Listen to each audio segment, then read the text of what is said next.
Boa noite, bem-vindos a mais um Pode Ser, o podcast que fala de tudo com responsabilidade. Bem, como vocês sabem, no começo desse podcast a gente fala do tema escolhido na semana passada. E o mais votado foi fake news.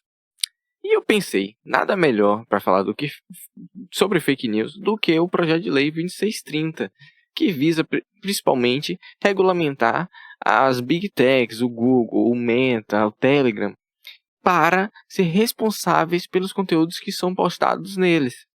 Algo que era um vácuo que o Marco Civil da Internet criou e se tornava o único setor assim da sociedade que não tinha nenhuma regulamentação. Então, o principal foco desse projeto de lei é o quê? Se você posta conteúdo nazista, você será responsabilizado por isso. E se o Meta, por exemplo, no Facebook, não remover esse seu conteúdo, ele irá se tornar responsável também. E isso é um ponto que é interessante a gente deixar claro. Eles não vão ser responsáveis só por deixar postar, mas sim por manter ali depois de receber as denúncias, entendeu? E também eles terão que ter um trabalho transparente de como eles fazem a mitigação desses conteúdos. Um outro fator é que aí sim eles se tornariam responsáveis, é que quando você paga eles para impulsionar um conteúdo, nesse momento, só deles impulsionarem, eles já se tornaram responsáveis. Essa é uma das grandes mudanças. Temos outros pontos também que o projeto de lei trata, que é sobre direitos autorais jornalísticos e tudo mais. A recompensação de notícias, quando, por exemplo, o Google deixa ali no seu pedacinho, quando você vai pesquisar, deixa uma notícia, um resumo de notícia, o Google passará a ter que pagar alguns recursos, mas isso é meio complicado. Mas só para dar um exemplo, nos Estados Unidos, essa semana, o Google pagou 100 milhões de dólares para o New York Times, por causa desses direitos. Então não é algo que só está sendo feito aqui no Brasil. Esse projeto de lei também tem um histórico. Já foi criados projetos parecidos na Austrália, na União Europeia, Alemanha, por exemplo. No Canadá também está se desenvolvendo lá. Então não é algo exclusivamente brasileiro. Até porque uma boa parte dos textos foram trazidos desses projetos de fora e modificados um pouco para aqui. Entretanto, como qualquer outro conteúdo no Brasil, ele está ali no âmbito entre esquerda e direita. A direita é totalmente contrária a esse projeto de lei, porque eles nunca mentem e não cometem crime na internet, né? Então eles são contra isso daí, porque, teoricamente, isso aí só afetaria a liberdade de expressão. Inclusive, estão criando fake news para desfavorecer esse projeto de lei. Por exemplo, a bancada evangélica e a direita em si criou fake news de que esse projeto de lei iria censurar a Bíblia. Como vocês podem ver aqui, o nosso queridíssimo Deltan Dallagnol, que segue as leis completamente, né? Ele é uma pessoa da lei, postou que o projeto de lei iria censurar versículos bíblicos. E ele escolheu ótimos versículos. Não são versículos que são misóginos e não são versículos que são homofóbicos, né? Nada disso. Vamos pegar aqui um exemplo assim do conteúdo que ele quer propagar nas redes. Esse aqui, ó, Romanos. Como vocês podem ver, isso aí não é ódio, não, né? Não é ódio contra homossexuais, né? Bem, isso daqui é o que eles consideram que o cristão tem que propagar nas redes. Não sei se todo mundo concorda com isso. Então esse é um dos principais pontos e que está trazendo um desfavorecimento desse projeto de lei. Entretanto, é bom salientar que nenhuma página desse projeto fala contra isso daqui, que irá censurar isso, entendeu? Todo o conteúdo religioso, ele estará aparado e não será removido. Só mesmo um conteúdo de ódio que será removido. E falando em conteúdo de ódio, o que trouxe esse projeto a ser votado até em urgências, quer dizer, ele ia ser votado mais rapidamente por causa dessa urgência, é que tivemos nesse começo de ano vários ataques a escolas e foi descoberto em investigações que estavam ligadas a grupos neonazistas e incentivo a esses ataques. E junto com isso, por exemplo, o Telegram se recusou a entregar dados e até, de certo modo, fazer remoção de grupos neonazistas. E esse foi um dos principais assim, gatilhos para que esse projeto de lei começasse a ganhar rapidez no Congresso. Então, o Telegram precisou ser suspenso para ele fazer as questões dele. E lembrando, o Telegram toda hora se envolve com problemas com a justiça brasileira.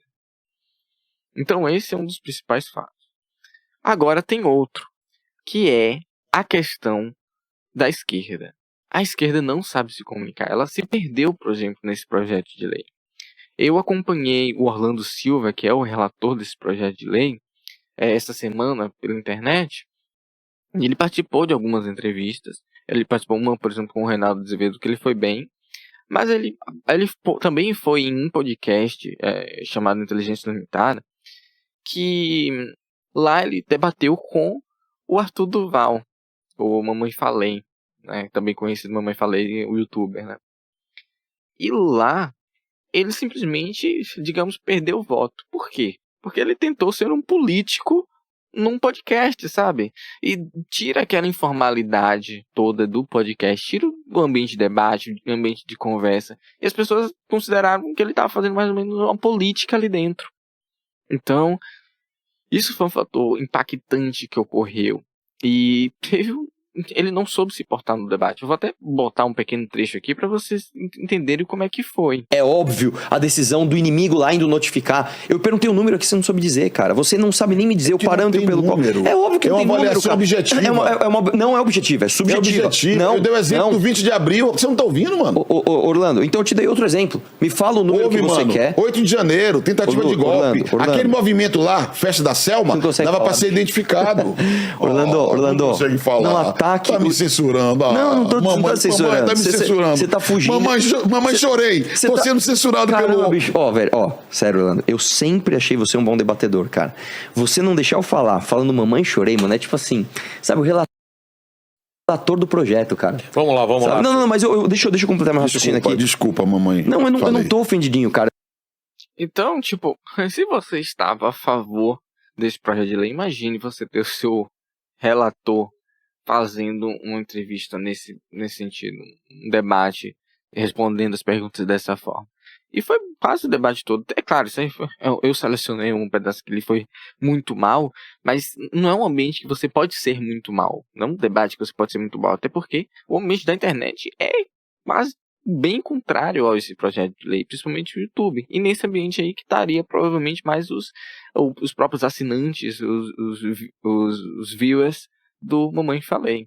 Então ele na verdade tinha que converter para ele e não desconverter, porque eu acho que as pessoas saíram mais contrárias ao projeto de lei após umas falas dessas do que a favor. E outro fato, durante o podcast, no final, foi criado uma enquete para saber quem era a favor e quem era contra. Mas uma das tentativas de criação, o YouTube bugou e não deixou criar. E aí o Vilela falou brincando, olha só, já censurando aqui, o Google já nos censurando. E o Orlando Silva não compreendeu que aquilo era uma piada, era um sarcasmo. E tentou meio que quase como noticiar aquilo como uma verdade, mostrando, olha, tá vendo por que precisa regulamentar? Por causa disso aqui, vocês estão vendo. Quando todo mundo entendeu que era somente um bug do YouTube. Isso aconteceu também, por exemplo, com Daniela Lima, da CNN, que foi fazer uma postagem sobre o Google estar utilizando o seu poder para disponibilizar o artigo no seu site, na sua página de buscas, e o Twitter não deixava ela postar, e ela considerou aquilo como uma censura do Google. Então isso mostra também um despreparo de ter o conhecimento de como as redes funcionam. Agora, um outro fator que quase ninguém fala, que é realmente importante, é a responsabilidade dessas redes com os anúncios, por exemplo, que é os impulsionamentos. Quando você faz um anúncio, e se for um anúncio falso, um golpe, por exemplo, elas se responsabilizarão. Não sei se você se lembra, por exemplo, o 123 importados, que muita gente caiu. Isso aí era impulsionado no Google. Agora eu vou dar um exemplo prático aqui, hoje. Você vai chegar, eu pesquisei tênis e encontrei esse site aqui. O site é Espaço Shoes. No Espaço Shoes você vai ver aqui que tem tênis falsificados. E até diz aqui um Air Max Adidas Comfort. Antigamente, ontem, se não me engano, estava até com alguns Pumas aqui. E, obviamente, são falsificados, eles dizendo que eram originais. Se você cair nesse golpe aqui, quem é o culpado você vai se achar culpado. Mas não, quem é o culpado é o Google. E isso essa legislação vai permitir. Bem, digam aí nos comentários o que vocês acham sobre esse projeto de lei.